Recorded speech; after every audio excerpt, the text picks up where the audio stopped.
Mashamoun, a researcher and political analyst on Horn of Africa affairs. Thanks very much indeed for joining us. First of all, what's happened? How have the Janjaweed, as they used to be called, made it to Wad Madani now? Thank you for hosting me. Indeed, in the past few days, there was fighting happening between the Sudanese armed forces and the rapid support forces who have been previously known as the Janjaweed before they being labeled as the rapid support forces. That's because the rapid support forces moved some of their forces from Khartoum into Wad Madani city, which is 85 kilometers away from Khartoum.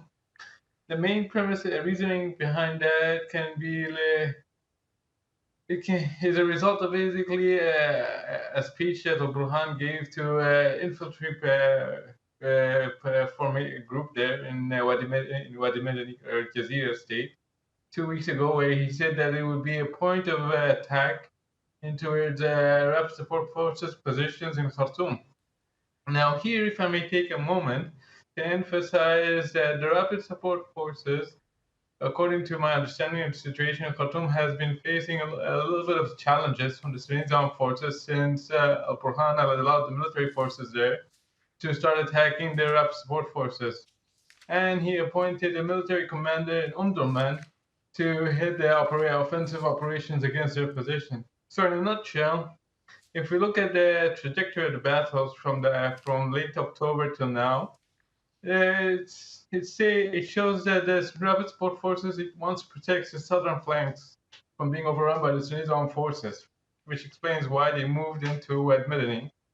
Now, the importance of Wad Madani in itself is that it houses most of the refugees from Khartoum into the city. Now, if we all remember very well, the conflict resulted in a displacement of more than 5 million Sudanese people within the country and outside the country. 4.1 to 4.5 million, if I'm not mistaken, in the country, and more than 1 million have fled the country because of this infighting. This has now become known as the forgotten war. It seems to be out of control. The casualties are growing. The RSF seems to go from strength to strength. I mean, where are we now with international peacekeeping, with the possibility of some kind of intervention to save lives and stop the fighting? I wouldn't say precisely that it's a forgotten war. It's basically that the international community has been tired out by the political unwillingness of both sides of the rapid support forces headed by Lieutenant General Mohammed Hamdan Dagalo, or otherwise known as Hamidti, and Lieutenant General Abdel Fattah al-Burhan, the Commander-in-Chief of the Sudanese Armed Forces. Each one of them focusing on the long haul, as they say, of allowing this war to stretch out as long as possible until one of them starts to divide from within and to break ranks, which is a pretty similar regime tactic of the former regime that they always did to the former opposition. They're like, okay, we're open to initiatives and negotiation and everything, but in reality, they're actually dragging the whole negotiation talks in order to force the opposition on the other side to break from within and to weaken their influence on the negotiation table.